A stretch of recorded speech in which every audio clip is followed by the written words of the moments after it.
Hello friends. अभी हमें matrix रो के थोड़ा वेक्टर स्पेस पढ़ना पड़ेगा, क्योंकि अब हमको वेक्टर स्पेस और मैट्रिक्स दोनों एक साथ लेके चलने पड़ेंगे। क्योंकि वेक्टर स्पेस के वैसे बहुत सारे टर्म्स हैं जो भी हमको यूज़ करने पड़ेंगे आगे। उसके बिना मैट्रिक्स हम आगे बढ़ा नहीं सकते।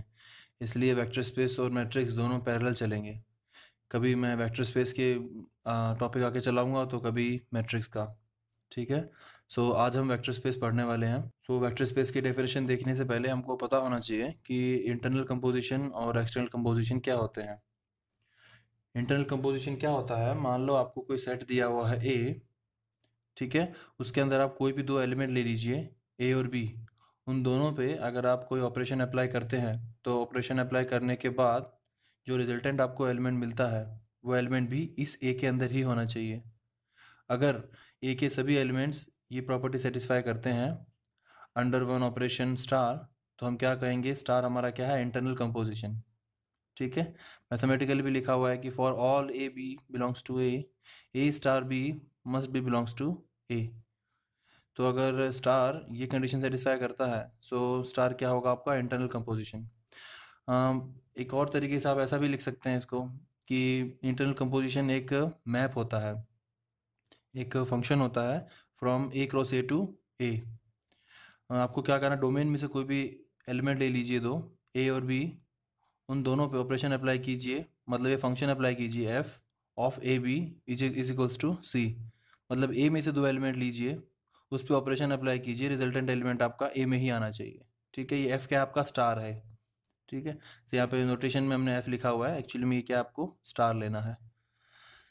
सो ये क्या, ये एक फंक्शन भी है, इस तरह से भी आप इसको देख सकते हैं। इंटरनल कंपोजिशन को हम बाइनरी ऑपरेशन भी कहते हैं। ज़्यादातर आपने वर्ड सुना होगा बाइनरी ऑपरेशन, इंटरनल कंपोजिशन कम सुना जाता है। सो जो बाइनरी ऑपरेशन है वो क्या होता है, आपका इंटरनल कंपोजिशन ही होता है। अभी मान लो आपसे अगर कोई पूछ ले कि कोई सेट आपको दिया हुआ है ए, उस सेट के ऊपर कितने बाइनरी ऑपरेशन हो सकते हैं। सो अगर ए के अंदर आपके एन एलिमेंट्स हैं तो क्या पूछ रहा है आपसे, ए इंटू ए, इसके अंदर कितने एलिमेंट होंगे, एन स्क्वायर एलिमेंट होंगे। इस ए में एन एलिमेंट होंगे। ये क्या है आपका फंक्शन, एक फंक्शन है from one set to another set whose domain contain n square element and codomain contain n element. So आपको फाइंड क्या करना है, total number of function find करना है। टोटल नंबर ऑफ फंक्शन होंगे वही आपका बाइनरी ऑपरेशन होगा या इंटरनल कंपोजिशन होगा। और टोटल नंबर फंक्शन क्या होते हैं वो तो आपको पता ही होगा। ओके।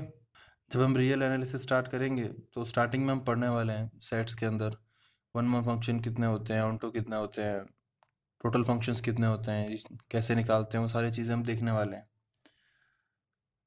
नेक्स्ट है एक्सटर्नल कंपोजिशन। एक्सटर्नल कंपोजिशन क्या होता है, एक्चुअली यहाँ पे डेफिनेशन देखिए आप, F is a function from A cross B to A. या तो ए ले लीजिए या फिर यहाँ पे बी ले लीजिए। कहने का मतलब क्या है, कोई भी दो अलग अलग सेट होने चाहिए, दो अलग अलग सेट में से आप एलिमेंट निकालिए ए और बी। उन दोनों को आप उन दोनों पे आप कंपोजिशन अप्लाई कीजिए, ऑपरेशन अप्लाई कीजिए। और ऑपरेशन अप्लाई करने के बाद जो रिजल्टेंट आपका एलिमेंट आता है वो ए में होना चाहिए, या फिर ए या बी। इंटरनल और एक्सटर्नल में इतना ही डिफरेंस है कि यहाँ पे ए क्रॉस ए टू ए था उसके अंदर, और एक्सटर्नल में ए क्रॉस बी टू ए या फिर ए क्रॉस बी टू बी, कुछ भी हो सकता है। ओके। ये दोनों ही एक्सटर्नल कंपोजिशन के अंदर आते हैं। ऊपर आप इस तरह से देख सकते हैं कि ये मैंने लिखा है according to vector space. Vector space में इस तरह से बोला जाता है कि V over F. So oh जो मैंने यहाँ पे लिया है वो क्या आपका external composition V over F. इसका मतलब क्या है कि वी के जितने भी एलिमेंट्स हैं अगर आप उनको एफ के एलिमेंट से मल्टीप्लाई करेंगे तो मल्टीप्लाई करने के बाद जो रिजल्टेंट एलिमेंट आता है वो वी में होना चाहिए। ठीक है। मतलब एक सेट ए एक बी, अब ए और बी में से आपने एलिमेंट लिया, दोनों पे ऑपरेशन अप्लाई किया तो ए में होना चाहिए। तो ओ क्या है आपका एक्शनल कंपोजिशन। यहाँ पे बिलोंग्स टू मैंने वी लिया है, अगर आप बिलोंग्स टू एफ भी ले लेंगे तब भी ये एक्चुअल कंपोजिशन ही रहेगा। लेकिन वेक्टर स्पेस में हम ऐसा नहीं देखते, वेक्टर स्पेस में ये ऐसा ही होता है इन वी ओवर एफ। इसका मतलब है कि वेक्टर स्पेस के अंदर फील्ड का एक एलिमेंट लो, उसको वेक्टर स्पेस के एलिमेंट से मल्टीप्लाई करो, और जो रिजल्टेंट एलिमेंट मिलता है वो वेक्टर स्पेस में होना चाहिए। सो इस तरह के ऑपरेशन को हम क्या कहेंगे, एक्सटर्नल कंपोजिशन। ठीक है।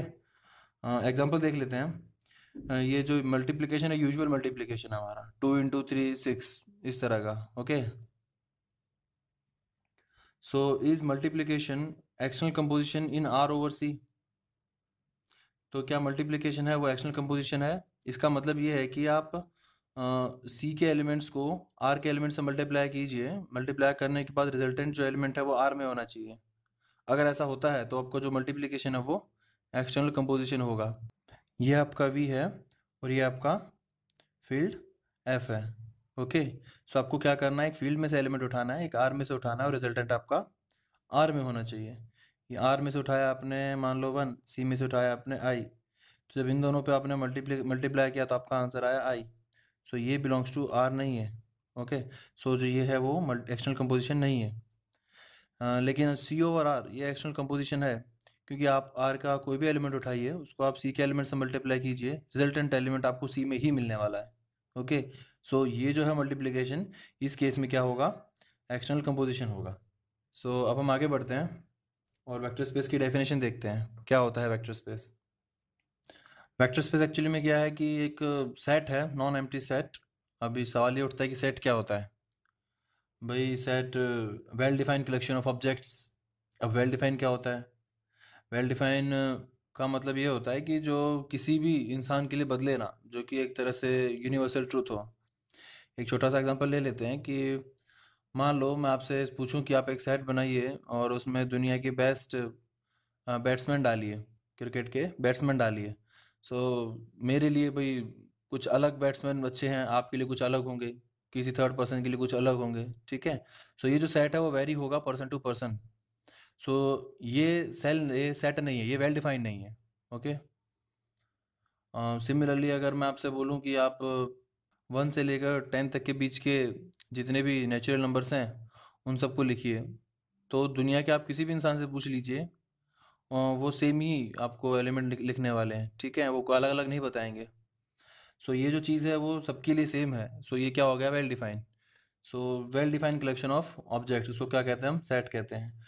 और नॉन एम्प्टी सेट जिसके अंदर कम से कम एक एलिमेंट होना चाहिए। तो कोई भी एक नॉन एम्प्टी सेट ले लो, उसको हम वेक्टर स्पेस कब कहेंगे, जब ये 10 कंडीशंस फॉलो होंगी, जो कि अभी मैं आपको बताने वाला हूँ। उन आपको सबसे पहले दो ऑपरेशन लेने हैं। यहाँ पे हमने क्या लिया, एक फील्ड ली है एफ। अब फील्ड एक्चुअली में होता क्या है वो आपको पता होना चाहिए, और आई थिंक 99% आपको पता ही होगा, और नहीं भी पता है तो हम फ्यूचर में देखेंगे। सो अब हमने फील्ड ली एफ, दो ऑपरेशन है हमारे पास, प्लस और ये डॉट। डॉट को बोलते हैं स्केलर मल्टीप्लिकेशन। ये जो एडिशन और स्केलर मल्टीप्लिकेशन है ये सिर्फ सिंबल है, जो कि एडिशन और स्केलर मल्टीप्लिकेशन जैसे दिखते हैं। एक्चुअली में ये कुछ भी हो सकते हैं। ये डिफाइन क्वेश्चन में किया जाता है कि प्लस का मतलब क्या है और स्केलर मल्टीप्लिकेशन का मतलब क्या है। प्लस का मतलब कुछ भी हो सकता है, दो एलिमेंट्स का एडिशन, मतलब 2 + 5 7 ही होगा ऐसा ज़रूरी नहीं है, 2 + 5 10 भी हो सकता है, कुछ भी हो सकता है। वो कैसे डिफाइन किया जाता है क्वेश्चन में, उस पर डिपेंड करता है। सो प्लस और ये जो डॉट डॉट है, ये दोनों क्या है, आपका सिर्फ सिंबल है। अब जो ये एडिशन है वो आपका बाइनरी ऑपरेशन होना चाहिए, मतलब कि इंटरनल कंपोजिशन होना चाहिए।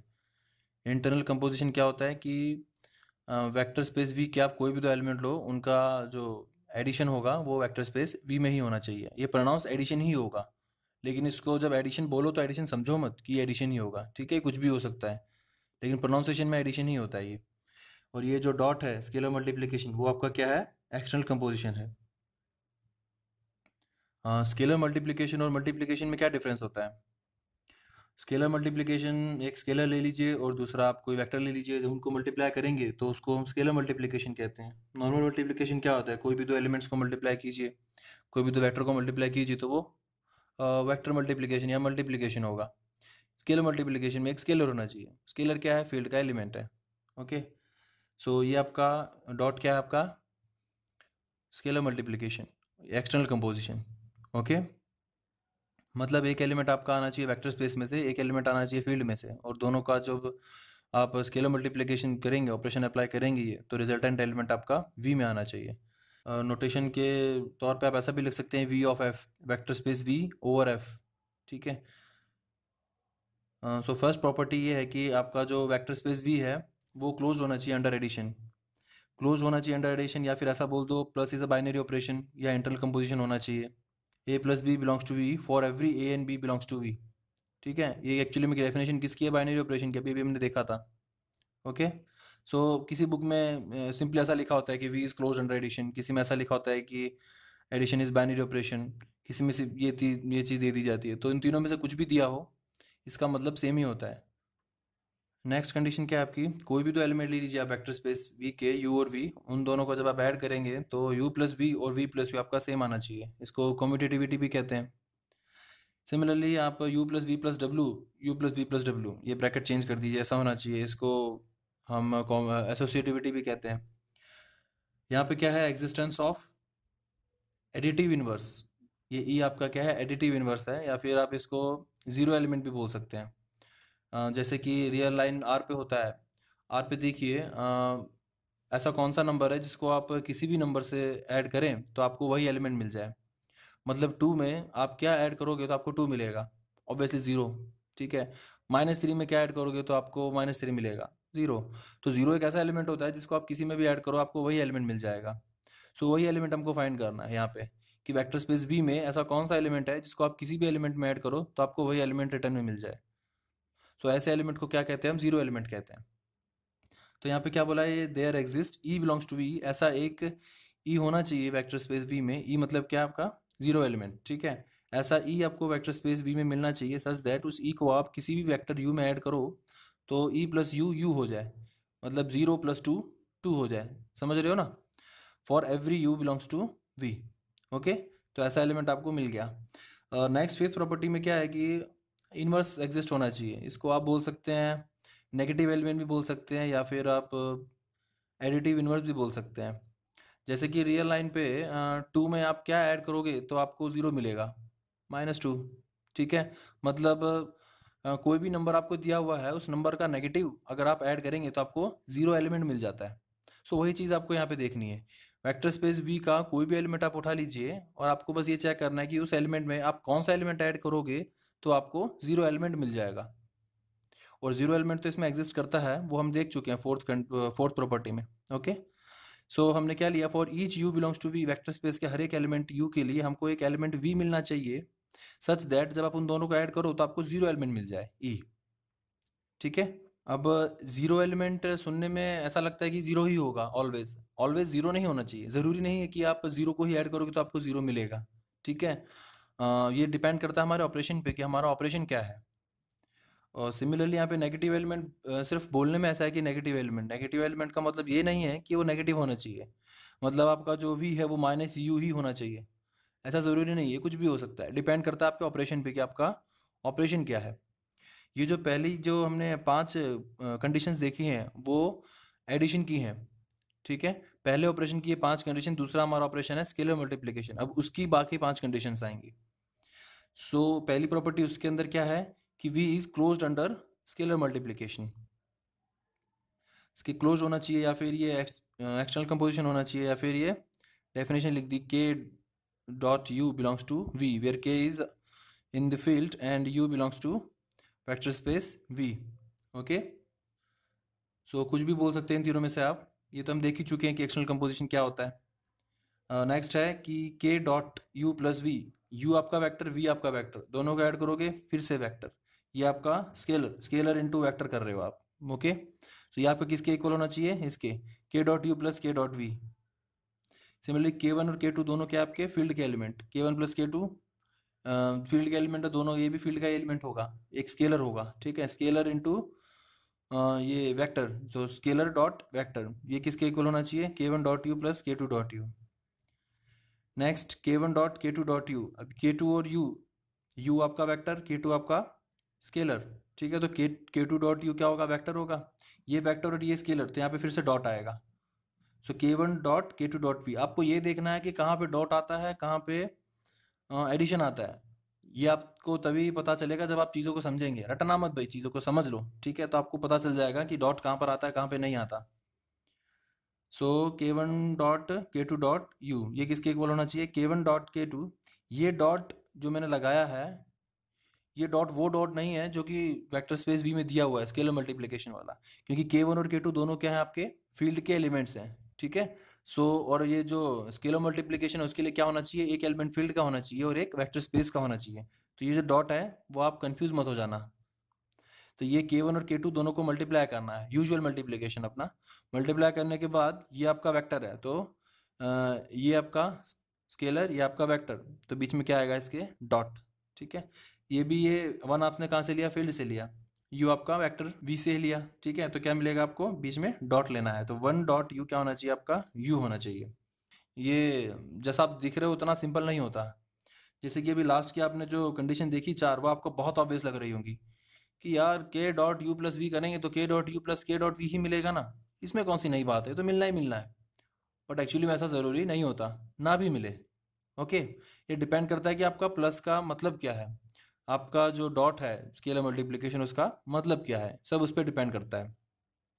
फील्ड क्या है उस पर भी डिपेंड करता है। मान लीजिए आपको कोई सेट दे रखा है वी, और कुछ एक फील्ड दे दिया और दो ऑपरेशन दे दिए, वो वेक्टर स्पेस बन गया। अगर आप ऑपरेशंस चेंज कर देंगे, एडिशन और ये डॉट, तो हो सकता है वो वेक्टर स्पेस ना भी बने।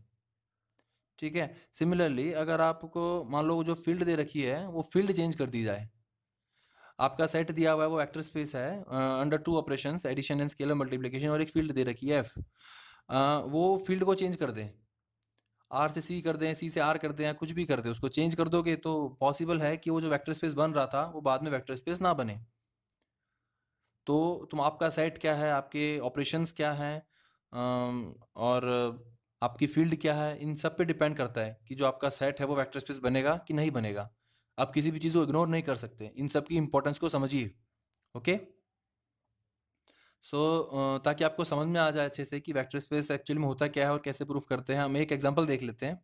ये एक सिंपल सा एग्जांपल है, इसके अंदर आपको दिया हुआ है कि आर प्लस आपको सेट लेना है। आर प्लस मतलब आपको V is equals to R plus लेना है। आर प्लस क्या होता है, पॉजिटिव रियल नंबर्स होते हैं। ठीक है। फील्ड आपने दी नहीं है, फील्ड आप इसमें ले लीजिए आर। ओके। आर की जगह कुछ दूसरा लेंगे तो क्या हो सकता है वो हम बाद में देखेंगे, ये सम हम करते हैं। ठीक है। पहले यहाँ पे आपको ऑपरेशन दिए हुए हैं, आपको एडिशन का मतलब क्या दिया है कि कोई भी दो वेक्टर अगर आपके पास हैं एक्स और वाई, तो उन दोनों को ऐड करेंगे तो आपको क्या मिलेगा, उन दोनों का मल्टीप्लिकेशन। याद रखिए, ये जो एडिशन आपको डिफाइन किया गया है ये वेक्टर स्पेस के एलिमेंट्स के ऊपर है। ये आपको वही ऑपरेशन लेना पड़ेगा जो क्वेश्चन में गिवन है। क्वेश्चन में आपने इसको बोला हुआ है कि प्लस मतलब मल्टीप्लिकेशन, तो आपको मल्टीप्लिकेशन करना पड़ेगा। लेकिन यहाँ पर ये ऑपरेशन अप्लाई करने के बाद जो आपको यहाँ पे मिलता है वो आपका नॉर्मल मल्टीप्लिकेशन होगा। ठीक है। वो नॉर्मल ऑपरेशंस ही होंगे जो आप अपनी लाइफ में जानते हैं। सो उसमें कंफ्यूज नहीं होना है। यहाँ पे क्या करना है, कोई दो वेक्टर दे रखे हैं, उसके ऊपर ऑपरेशन कौन सा अप्लाई करना है, जो क्वेश्चन में गिवन हो। अप्लाई करने के बाद जो आपको मिलता है उसके बाद वो आपका यूजुअल नंबर हो जाता है। आपको यूजुअल ऑपरेशन अप्लाई करना है। सिमिलरली यहाँ पे जो स्केलर मल्टीप्लिकेशन है उसका मतलब क्या है, एक्स रेज टू के। ओके। ये पावर में चला जाएगा जो आपका स्केलर है। अब यहाँ पे मैंने लिखा K X is to X raise to K, but actually में क्या आना चाहिए, ये के डॉट एक्स। ठीक है, क्योंकि ये क्या है आपका स्केलर मल्टीप्लिकेशन, तो सिंबल तो अपना डॉट था ना उसका, तो यहाँ पे डॉट आना चाहिए। अब हम स्टार्ट करते हैं, इसको हम प्रूफ करेंगे वेक्टर स्पेस। तो हमने स्टार्टिंग में क्या लिया, 3 वेक्टर ले लिए आर प्लस के, क्योंकि हम वेक्टर स्पेस के एलिमेंट्स को वेक्टर्स भी बोलते हैं। ठीक है, इसलिए मैं इसको बार बार मैं वेक्टर बोल रहा हूँ। आप एलिमेंट भी बोल सकते हैं, वेक्टर भी बोल सकते हैं। एक्चुअली में क्योंकि ये रियल नंबर है तो आपको इनको रियल नंबर भी बोल सकते हैं, बट कहीं कंफ्यूज ना हो जाओ, ये भी रियल नंबर है और फील्ड के एलिमेंट भी रियल नंबर है। ठीक है, इसलिए इसको वेक्टर्स बोल देते हैं, एक्स वाई जेड, ये क्या है आपके वी के एलिमेंट्स हैं। और ये आर आपको क्या लेना है, फील्ड लेना है। पहली ऑपरेशन, पहली कंडीशन क्या थी कि आपका जो एडिशन है वो क्या होना चाहिए, बाइनरी ऑपरेशन होना चाहिए। मतलब वेक्टर स्पेस की कोई भी दो एलिमेंट को लो तो उनका एडिशन वेक्टर स्पेस में होना चाहिए। सो यहाँ पे आपका वेक्टर स्पेस क्या है, आर प्लस। तो हमने क्या किया, आर प्लस के कोई भी दो एलिमेंट ले लिए, एक्स और वाई, दोनों को हमने ऐड किया। जैसे आप ऐड करोगे तो आपको एक्स प्लस वाई क्या मिलेगा, एक्स इंटू वाई। ठीक है। और मतलब कि 2 + 3 क्या हो जाएगा, 2 × 3। तो कोई भी दो पॉजिटिव नंबर्स लोगे, उन दोनों नंबर्स को आपको एक्चुअली में करना क्या है, मल्टीप्लाई करना है। तो दो पॉजिटिव नंबर्स को मल्टीप्लाई करने के बाद रिजल्ट में आपको क्या मिलेगा, पॉजिटिव नंबर ही मिलेगा, पॉजिटिव रियल नंबर ही मिलेगा। ठीक है। सो ये किस में बिलोंग करेगा, ये आर प्लस में बिलोंग करेगा। मतलब आपका जो आर प्लस है वो क्लोज अंडर एडिशन हो गया है। ओके। याद रखिए, आर प्लस में पॉजिटिव रियल नंबर्स हैं, जीरो पॉजिटिव रियल नंबर नहीं होता, इसके अंदर आप जीरो मत ले लेना। ओके। जीरो के बाद के सभी एलिमेंट आने वाले हैं। सेकंड में क्या था कि कोई भी दो एलिमेंट ले लीजिए एक्स प्लस वाई, उस x प्लस वाई आपने एलिमेंट लिए, तो जब प्लस आप अप्लाई करेंगे तो ये क्या है आपका क्वेश्चन में गिवन ऑपरेशन, उसका मतलब क्या था, एडिशन का मतलब मल्टीप्लिकेशन, तो x प्लस वाई क्या हो जाएगा, x इंटू वाई।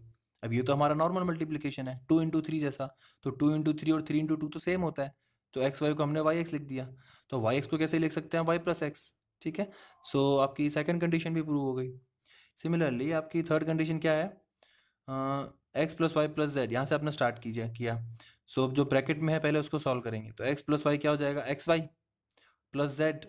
फिर जब ये क्या होने वाला है, एक्स वाई इंटू जेड। मैंने ब्रैकेट चेंज कर दिया बाद में, क्योंकि मुझे लाना क्या है, मैंने एक्स प्लस वाई से शुरू किया था, मुझे लास्ट में वाई प्लस जेड चाहिए ना। अब यहाँ पे ये जो एक्स वाई है वो तो हमारा नॉर्मल मल्टीप्लिकेशन है, ये एक्स वाई जेड भी हमारा नॉर्मल मल्टीप्लिकेशन है, 2 इंटू 3 इंटू 5। अब आपको करना क्या है, आप कोई भी दो ब्रैकेट ले सकते हैं, क्योंकि 2 इंटू 3 कीजिए, 3 इंटू 5 बाद में 3 इंटू 5 कीजिए, कुछ भी पहले बाद में कर दीजिए, आपका आंसर सेम आने वाला है, ये तो आपको पहले से ही पता है। तो हमने क्या किया, वाई जेड को एक ब्रैकेट में ले लिया, तो ये क्या होगा, one vector into another vector. इसको कैसे लिख सकते हैं, एक्स प्लस वाई जेड, और फिर वाई जेड को कैसे लिख सकते हैं, वाई प्लस जेड। ओके, हमारे गिवन ऑपरेशन के अकॉर्डिंग। सो ये हमने क्या प्रूफ कर दिया, एसोसिएटिविटी। नेक्स्ट फोर्थ में हमको क्या प्रूफ करना है, जीरो एलिमेंट फाइंड करना है, कि आर प्लस में जीरो एलिमेंट है कि नहीं है, वो हमको चेक करना है। जीरो एलिमेंट बोल सकते हैं या फिर एडिटिव आइडेंटिटी बोल सकते हैं। जो आपका जीरो एलिमेंट है वो आपका वेक्टर स्पेस वी में ही होना चाहिए, और यहाँ पे आपका वेक्टर स्पेस वी क्या है, आर प्लस। ओके, तो आपने आर प्लस में एक एलिमेंट ले लिया ए। आप पहले से ऐसा मान के चलते हैं कि मान लो जो ए है वो आपका जीरो एलिमेंट है। अगर ए आपका जीरो एलिमेंट है तो आप ए में कोई भी एलिमेंट ऐड करोगे आपको सेम एलिमेंट मिलेगा। ठीक है, सो मैंने ए में कोई भी रैंडम एलिमेंट एक्स ऐड कर दिया, तो ऐड करने के बाद मुझे एक्स ही मिलना चाहिए, क्योंकि ये तो जीरो एलिमेंट है। तो ए प्लस एक्स एक्चुअली में क्या है, ए इंटू एक्स हो जाएगा। ठीक है, हमारा नॉर्मल मल्टीप्लीकेशन। यहाँ पे एक्स एक्स कैंसिल हो जाएगा, क्योंकि एक्स जीरो तो हो नहीं सकता, कैंसिल होने के लिए कंडीशन क्या होती है कि आपका एलिमेंट नॉन जीरो होना चाहिए, और एक्स तो नॉन जीरो है, एक्स हमने लिया था बिलोंग्स टू आर प्लस, और आर प्लस में जीरो तो है नहीं। सो एक्स एक्स कैंसिल हो जाएगा, आपको ये क्या मिलेगा, वन। इसका मतलब वन क्या है, आपका जीरो वेक्टर है। जीरो वेक्टर बोल दो या जीरो एलिमेंट बोल दो, या फिर एडिटिव आइडेंटिटी बोल दो। मतलब आप वन को किसी भी नंबर में ऐड करोगे तो आपको वही एलिमेंट मिल जाएगा। मतलब आप थ्री में अगर वन को ऐड करोगे तो आपको थ्री मिलेगा। कैसे, थ्री प्लस वन क्या होगा, एक्चुअली में 3 इंटू 1 होगा। ठीक है, और 3 इंटू 1 तो 3 होता है। ओके, सो आप वन को किसी भी एलिमेंट में ऐड कीजिए, आपको वही एलिमेंट वापस रिटर्न में मिलने वाला है। तो देख लीजिए यहाँ पे जीरो एलिमेंट मिल गया और जीरो एलिमेंट नॉन जीरो है, तो जीरो एलिमेंट नॉन जीरो भी हो सकता है, डिपेंड करता है आपके ऑपरेशंस पे। नेक्स्ट आपके था, आपको नेगेटिव एलिमेंट फाइंड करना है, नेगेटिव एलिमेंट या फिर एडिटिव इनवर्स भी बोल सकते हैं आप इसको। ओके, हमारे पास एक वेक्टर है एक्स, उस एक्स के लिए हमको एक ऐसा एलिमेंट मिलना चाहिए वेक्टर स्पेस वी में, सच दैट जब आप उन दोनों को ऐड करो तो आपको रिजल्ट में आइडेंटिटी एलिमेंट मिल जाए। एडिटिव आइडेंटिटी मतलब कि आपको क्या मिले, वन मिल जाए, क्योंकि आर प्लस में इस दो ऑपरेशंस के अंडर आपका जो जीरो एलिमेंट है वो क्या है, वन है। सो दोनों एलिमेंट का एडिशन वन आना चाहिए। तो मान लो आपको रैंडम एलिमेंट लिया आपने एक्स आर प्लस में, और आपको एक्स का नेगेटिव एलिमेंट फाइंड करना है, तो आप कैसे फाइंड करेंगे, आपने मान लिया कि ए जो है आपका एक्स का नेगेटिव एलिमेंट है, तो क्या होगा, ए प्लस एक्स वन हो जाएगा। ठीक है, मतलब अगर एक्स आप लेते हैं टू, तो टू का आपको नेगेटिव एलिमेंट फाइंड करना है, तो टू में आपने -2 ऐड किया तो आपको क्या मिलेगा, जीरो। ओके, उस एग्जाम्पल से आप रिलेट करने की कोशिश कीजिए। So A plus X is equals to one, one आपका जीरो की तरह एक्ट करेगा इस वेक्टर स्पेस में। लेकिन एडिशन का मतलब क्या है, मल्टीप्लीकेशन, तो ए प्लस एक्स क्या होगा, A into X is equals to one. तो ए क्या मिलेगा आपको, वन अपॉन एक्स। तो कोई भी एलिमेंट आप एक्स लेंगे तो उसके लिए वन अपॉन एक्स क्या होगा, आपका नेगेटिव एलिमेंट होगा। So therefore one upon x is negative of x in are plus. अब पहली पांच कंडीशन तो हो गई है, अब नेक्स्ट फाइव हम सॉल्व करते हैं। इसमें सिक्स कंडीशन कहती है कि जो आपका डॉट है स्केलर मल्टीप्लिकेशन, वो आपका एक्सटर्नल कंपोजिशन होना चाहिए, मतलब k1 डॉट एक्स क्या होना चाहिए, X raise to k1 belongs to R plus. और वो तो ऑब्वियस होगा, k1 क्या है, बिलोंग्स टू आर है, कोई भी रियल नंबर ले लीजिए, नेगेटिव पॉजिटिव जीरो कुछ भी, और एक्स क्या है आपका, पॉजिटिव रियल नंबर है, तो कोई भी पॉजिटिव रियल मान लो टू ले लीजिए आपने। ठीक है, k1 अगर आप नेगेटिव लेते हैं तो क्या मिलेगा आपको, -3 इंटू 2 क्या होगा, 2 रेज टू -3, वो क्या होता है, 1/2 रेज टू 3, पॉजिटिव है। ठीक है, अगर आप जीरो लेंगे तो क्या मिलेगा आपको, 0 इंटू 2, 0 इंटू 2 क्या होगा, 2 रेज टू 0, 2 रेज टू 0 1, वो भी पॉजिटिव है। ठीक है, पॉजिटिव ले लिया आपने, मान लो 5 ले लिया, तो 5 इंटू 2 क्या होगा, 2 रेज टू 5, वो भी पॉजिटिव है। तो k1 आप कुछ भी ले सकते हैं, नेगेटिव पॉजिटिव जीरो कुछ भी, आपको क्या मिलने वाला always, k dot X positive ही मिलने वाला है, so this will belongs to R plus. So six condition भी प्रूव हो गई। सेवन्थ में क्या प्रूव करना है आपको कि k1 dot X plus Y किसके इक्वल होना चाहिए, k1 dot X plus k1 dot Y. मैंने LHS से स्टार्ट किया, LHS हमारा है k1 dot X plus Y. अब x प्लस वाई किसके इक्वल है, x इंटू वाई। अब k1 क्या है आपका, स्केलर है। अब इसका मतलब क्या है कि k1 पावर में चला जाएगा, यही हमको क्वेश्चन में गिवन है, डॉट का मतलब, ठीक है। तो ऊपर k1 पावर में चला गया, पावर में चला गया, so k X Y raise to k1, ये क्या हो जाएगा, x raise to k1 y raise to k1। अब k1 आगे आ जाएगा तो क्या मिलेगा आपको, अभी x रेस टू k1 आपका एक वेक्टर है, y रेस टू k1 में आपका दूसरा वेक्टर है, ओके। अब x रेस टू k1 क्या होगा, k1 इंटू एक्स, और ये यहाँ पे क्या होने वाला है, k1 आगे आ जाएगा, k1 डॉट एक्स, और ये k1 यहाँ पर आ जाएगा k1 डॉट वाई। एक वेक्टर को आप स्केलर से मल्टीप्लाई कर रहे हैं, ठीक है। सो यहाँ पर क्या आएगा, डॉट आएगा, यहाँ पे भी क्या आएगा, डॉट आएगा, और यहाँ डॉट नहीं आना चाहिए, ठीक है। क्यों नहीं आना चाहिए, क्योंकि ये एक वेक्टर है, ये भी एक वेक्टर है, दो वेक्टर के बीच में डॉट नहीं आना चाहिए, एक स्केलर और एक वेक्टर उसके बीच में डॉट आता है, ठीक है। So k1 dot X into k1 dot Y, ये इंटू है, इंटू किसके इक्वल होता है, प्लस के, ठीक है, हमारे क्वेश्चन के अकॉर्डिंग। तो k1 x plus k1 Y, यहाँ पे भी डॉट होना चाहिए। जब तक आप समझेंगे नहीं कि डॉट कहाँ होना चाहिए, एडिशन कहाँ होना चाहिए, आप कंफ्यूज हो जाएंगे। तो इस चीज़ को डेफिनेशन में अच्छे से समझ लेना कि डॉट कहाँ होना चाहिए और एडिशन कहाँ होना चाहिए। अब ये क्या आपका RHS है, ठीक है, तो LHS इक्वल टू RHS, ये आपका प्रूव हो गया। सिमिलरली एट्थ में आपको प्रूव करना है कि k1 plus k2 dot x, तो k1 प्लस k2 ऊपर चला जाएगा, दोनों स्केलर है, ये क्या मिलेगा, x raise to k1 into X raise to k2, यहाँ पे डॉट नहीं आएगा, ये भी वेक्टर है, ये भी वेक्टर है, ठीक है। अब ये अब क्या होगा, k1 आगे आ जाएगा, k2 भी आगे आ जाएगा, ये दोनों यहाँ पे डॉट आएगा अब, ओके। लेकिन ये दोनों वेक्टर इसके बीच में नहीं आएगा, ये नॉर्मल मल्टीप्लिकेशन है, फिर यहाँ पे एडिशन आ जाएगा, ओके। सो ये भी प्रूव हो गया। Similarly next k1 dot k2 dot x, k2 dot x क्या होगा आपका, k2 ऊपर चला जाएगा x के, k1 ऐसे कैसा रहेगा, ठीक है। अब x raise to k2 k1 भी ऊपर चला जाएगा, क्योंकि ये स्केलर है और ये वेक्टर हो गया, तो ये ऊपर जाएगा तो k2 k1 मिलेगा, k2 k1 को k1 k2 कर सकते हो इंटरचेंज, फिर k1 k2 को आगे ले आओ, तो क्या मिलेगा, k1 k2 dot x. So ninth condition भी आपकी प्रूव। टेंथ क्या है, 1 डॉट एक्स किसके इक्वल होगा, 1 ऊपर चला जाएगा, x raise to 1 which is equal to X, और ऑब्वियस होता है x एस टू 1 क्या होता है, x ही होता है भैया, ठीक है। सो v आपका क्या होगा, वेक्टर स्पेस होगा, v मतलब r प्लस आपका वेक्टर स्पेस होगा यहाँ पे, ओके। सो ये हमने प्रूव कर दिया। अगर आप सिंपली इसको देखोगे तो बड़ा सिंपल लगेगा ये, कि अरे यार क्या है, सिंपल है, चलता है, बट एक्चुअली में इतना सिंपल भी नहीं है, थोड़ा सा कॉम्प्लिकेटेड है। लेकिन अगर आप प्लस और डॉट को अच्छे से समझ जाओगे तो आपके लिए बड़ा सिंपल है, ओके।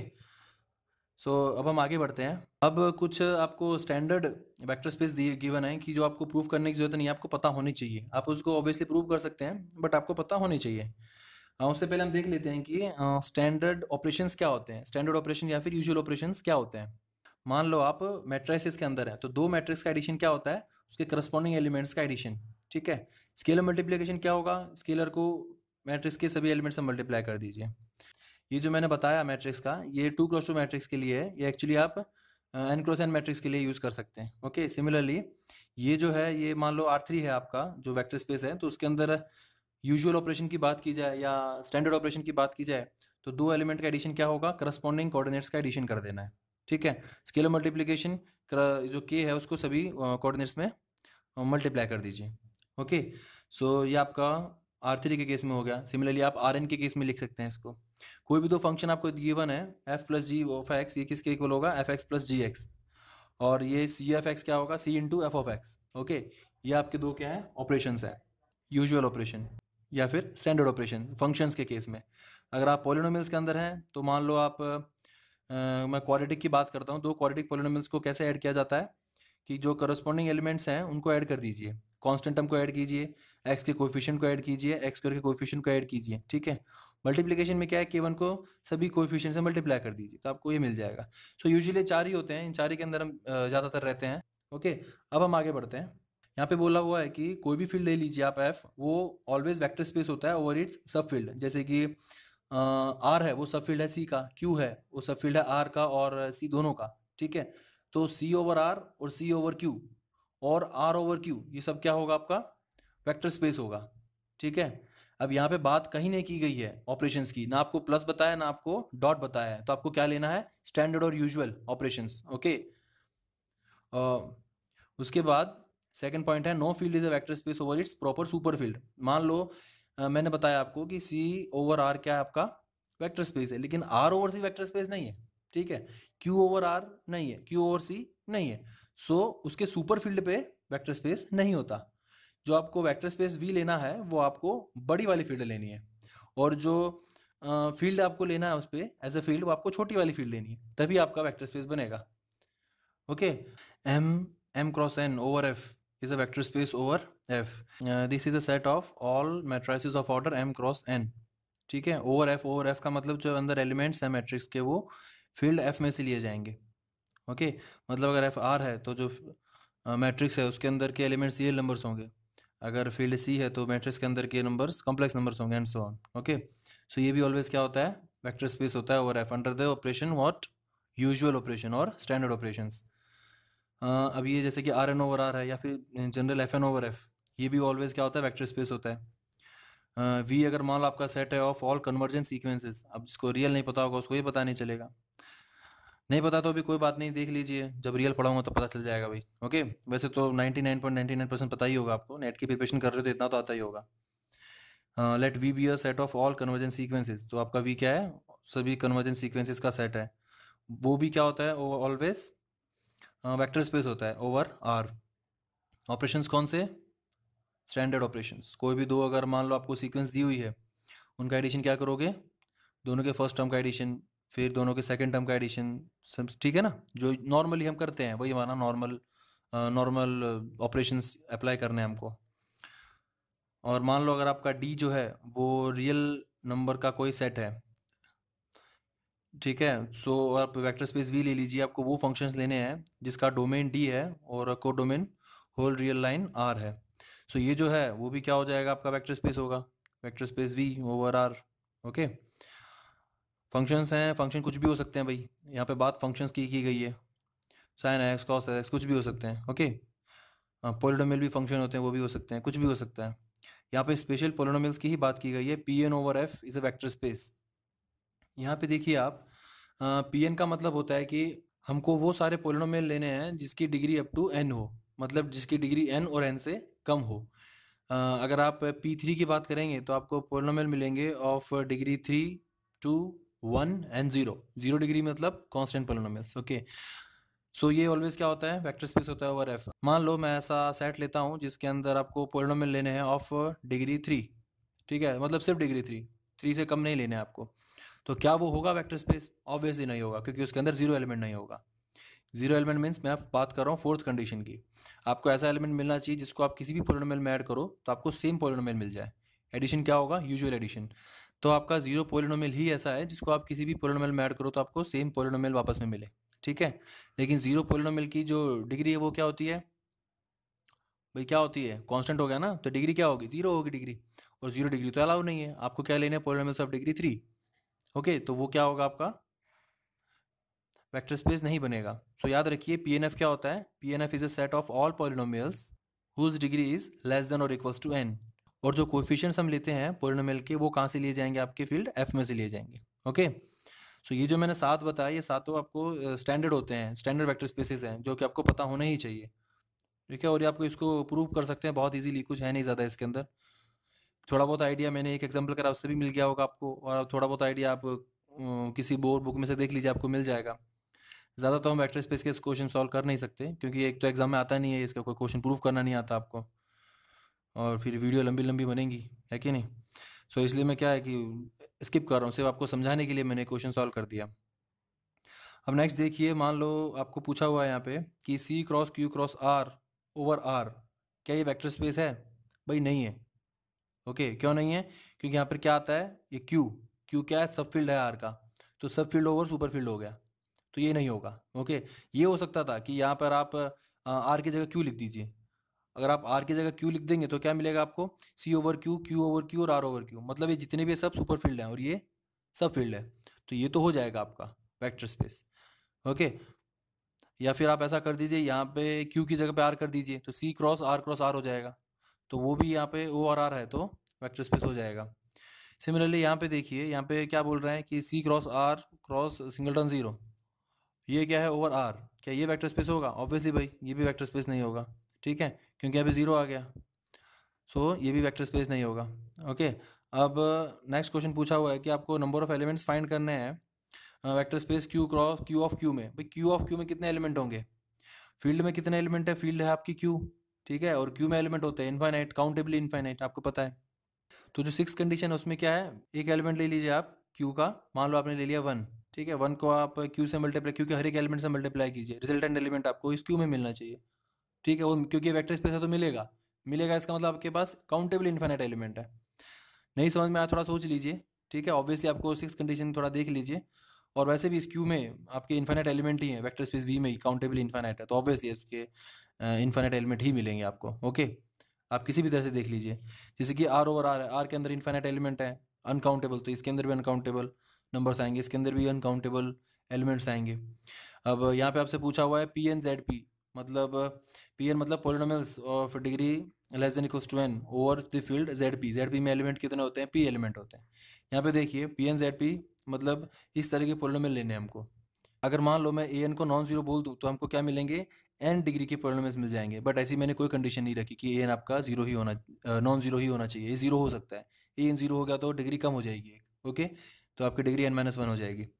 सो ये आपका पी एन है, P N over Z P, और जो कोएफिशिएंट्स है वो कहाँ से लेने हैं आपको? Z P. जेड पी में एलिमेंट कितने हैं? पी।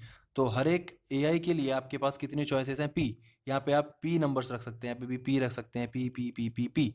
टोटल आपके पास ये कोएफिशिएंट कितने हैं? N plus one. A zero से स्टार्ट होते हैं ए एन तक, ठीक है।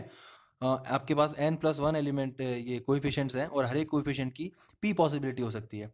तो टोटल इसमें एलिमेंट्स कितने होंगे? P into P into P into P P P P P. तो क्या होंगे लास्ट में? यहाँ तक जाना है तो p raise to n plus one. So इसके अंदर एलिमेंट्स कितने होंगे आपके? P raise to n plus one. Similarly इसके अंदर m cross N over Z p, इसके अंदर कितने एलिमेंट होंगे? आपको कोई भी मैट्रिक्स लेना है of order M cross N order matrix में एलिमेंट्स कितने होंगे? M cross N. अब एम क्रॉस एन मतलब कि एम एन आपके पास एलिमेंट है, और हर एक एलिमेंट की पी पॉसिबिलिटी हो सकती है, क्योंकि आपको जेड पी में से ले हैं, ठीक है।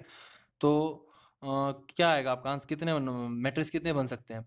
टोटल एम एन एलिमेंट्स हैं, और हर एक एलिमेंट्स की पी पॉसिबिलिटी है, तो p P P P p कितने टाइम्स? एम एन टाइम्स, तो p raise to m n. Okay, so क्या आएगा आपका? P raise to m n आएगा, ठीक है। अब सिमिलरली आपसे पूछा हुआ है कि Z P raise to N over Z P,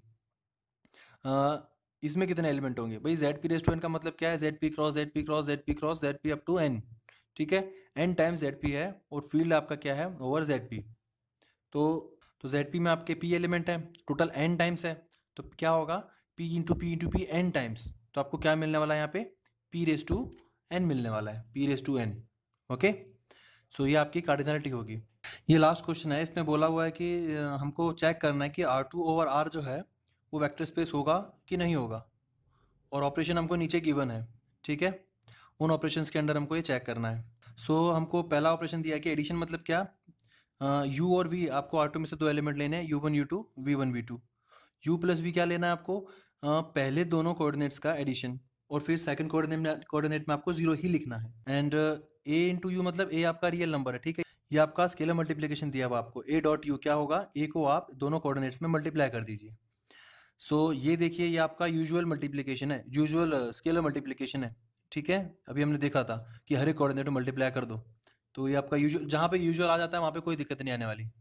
okay, सो जहाँ पे यूजुअल नहीं होता, जहाँ पे कुछ छेड़छाड़ करते हैं ऑपरेशन के साथ, वहाँ पे दिक्कत आने के चांसेस होते हैं।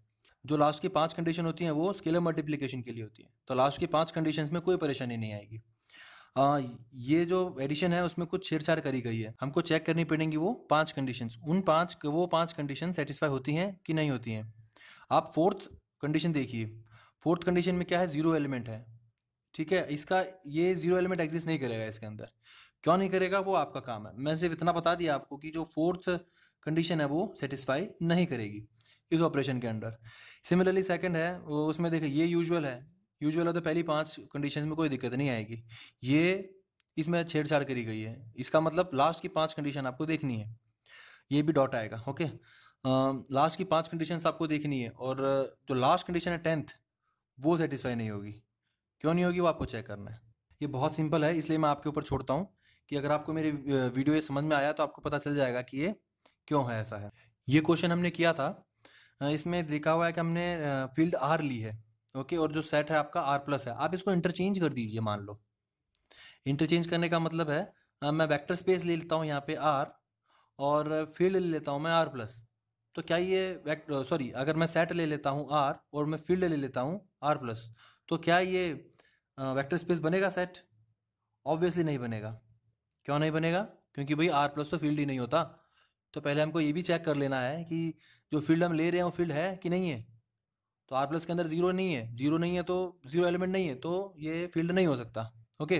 दूसरी कंडीशन ये है कि अगर आप सी ले लेते हैं आर की जगह पे, तो क्या दिक्कत आ सकती है? अगर आप सी लेते हैं तो आप देखिए कि जो सिक्स कंडीशन है उसके अकॉर्डिंग क्या है, आपको सी में से एक एलिमेंट लेना है, आर प्लस में से एक एलिमेंट लेना है, दोनों का मल्टीप्लीकेशन आर प्लस में आना चाहिए। अगर आप सी में से आई उठा लेंगे तो ये पॉसिबल नहीं है। ओके। सो सिक्स कंडीशन सेटिस्फाई नहीं होगी। सो इस तरह से आपको चेक करना है कि फील्ड अगर बदलने से क्या चेंज आता है। अगर आप ऑपरेशंस बदल दें तो क्या चेंज आता है, वेक्टर स्पेस बदल देते हैं मतलब सेट बदल देते हैं तो क्या चेंज आता है। तो ये सारी चीज़ें आपको चेंज करके थोड़ा बहुत अपने अकॉर्डिंग देखनी चाहिए। मैंने एक क्वेश्चन किया, ऐसे 4 क्वेश्चन कीजिए, थोड़ा देखिए इसको और ध्यान से समझिए। हालाँकि सामने बैठ के जब कोई इंसान बताता है तो एक अलग बात होती है। जो आपको डाउट आप पूछ सकते हैं, हम आपको हमारे तरीके से सॉल्व करके दे सकते हैं। बट वीडियो में ऐसा तो पॉसिबल होता नहीं भाई। आपको कैसा डाउट आएगा पता नहीं। मैंने जिनको ये पढ़ाया है उन बच्चों को जिस तरह के डाउट आए हैं, वो डाउट मैं आपको उसके अकॉर्डिंग मैं आपको बता देता हूँ। बट फिर भी सबका अपना दिमाग होता है, अपना लेवल ऑफ अंडरस्टैंडिंग होता है। अगर आपको कोई डाउट है तो आप पूछ लीजिए। यूजुअली टाइम मिलता नहीं है मेरे को, इसलिए मैं देखता नहीं हूँ। मैं सिर्फ संडे को बैठ के आपके कमेंट्स देखता हूँ, किसने क्या कमेंट किया है पूरे वीक में। जिसका रिप्लाई करने जैसा होता है उसका रिप्लाई करता हूँ फिर।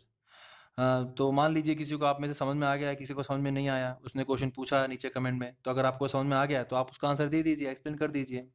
ज़रूरी थोड़ी ना कि मैं ही एक्सप्लेन करूँगा। अगर आपको आ गया तो आप उसके आप हेल्प कर दीजिए। और अगर मान लो आपको समझ में नहीं आया, आपको भी वही क्वेश्चन है, तो आप उसको लाइक कर दीजिए। जिसको अगर आप जिस क्वेश्चन के ज़्यादा लाइक होंगे, एटलीस्ट मुझे पता तो चलेगा आपको वहाँ पे डाउट है कि बहुत सारे लोगों को वो चीज़ समझ में नहीं आ रही है।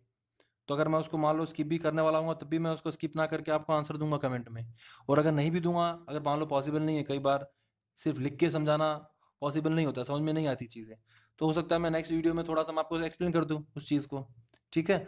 तो अगर आपको सेम क्वेश्चन है तो आप उसको लाइक कर दीजिए, सेम क्वेश्चन नहीं है आपका क्लियर है तो आंसर दे दीजिए, सामने वाले की भी हेल्प हो जाएगी भाई। ठीक है। और बहुत सारे कमेंट आ रहे हैं कि सर व्हाट्सएप ग्रुप ऐड कीजिए, व्हाट्सएप ग्रुप में ऐड कीजिए। भाई व्हाट्सएप ग्रुप फुल हो चुका है, 256 लिमिट है, 256 तो हो चुके बहुत पहले ही। ओके, इसलिए मैं अब किसी को ऐड नहीं कर पा रहा हूँ। थोड़े से नंबर और आने दीजिए। काफ़ी सारे नंबर आए हैं। आप बार बार कमेंट मत कीजिए कि सर कर दीजिए कर दीजिए कर दीजिए। वो कहाँ कर दूँ मैं ऐड? नहीं है अभी, नंबर जगह नहीं है। ठीक है। थोड़ा सा रुकिए, थोड़ा सा वेट कीजिए, करीब 100 के आसपास अगर बंदे हो जाते हैं तो फिर से मैं एक नया ग्रुप बनाऊंगा और नए ग्रुप में आप सबको ऐड कर दूंगा। ओके। लेकिन थोड़े बंदे होने दी, क्योंकि मुझे पता है अगर 20 30 40 बंदे हो मैं ऐड कर दूंगा, सिर्फ 40 में से कुछ 10 बच्चे ऐसे होते हैं जो सवाल पूछते हैं, बाकी जो 30 होते हैं वो सिर्फ देखने वाले होते हैं, बस उनको देखना है कि क्या हो रहा है ग्रुप में। उन्हें ना पूछना है ना बताना है, उन्हें कुछ नहीं करना होता। जो ग्रुप बनाया मैंने उसमें भी कुछ ऐसे ही है, कभी कभार मैसेज करने वाले लोग होते हैं। सो इतना याद रखिए, अगर आप किसी की हेल्प नहीं करेंगे तो कोई आपकी हेल्प नहीं करेगा। अगर कोई बंदा डाउट पूछता है तो आप उसको, अगर आपको आता है तो आप उसको बताइए, उसकी हेल्प कीजिए। वो बंदा, आपने उसने 4 क्वेश्चन पूछा, आपने उसके 4 क्वेश्चन बताया, तो वो देखता है कि यहाँ पे इस नाम का कोई इंसान मेरी हेल्प कर रहा है। कल को आपने कुछ पूछा, वो ज़रूर उसको खोल के देखेगा, यार इसने मेरी बहुत हेल्प करी है, अगर मुझे आ सकता है तो लाओ मैं भी इसकी हेल्प करता हूँ। ठीक है। आप ये मत सोचिए कि यार बस क्वेश्चन ही क्वेश्चन दूसरा पूछे तो हमको आंसर नहीं देने, हमको बस सॉल्यूशन चाहिए हमारे क्वेश्चंस का, हमारा टाइम वेस्ट नहीं होना चाहिए। बेटा टाइम वेस्ट नहीं हो रहा है तुम्हारा, तुम्हें बहुत कुछ सीखने को मिल रहा है। वो बंदा पता नहीं कौन सा क्वेश्चन कहाँ से उठा के लेके आता है, कुछ पूछ रहा है, तो कम से कम ट्राई तो करो। ठीक है।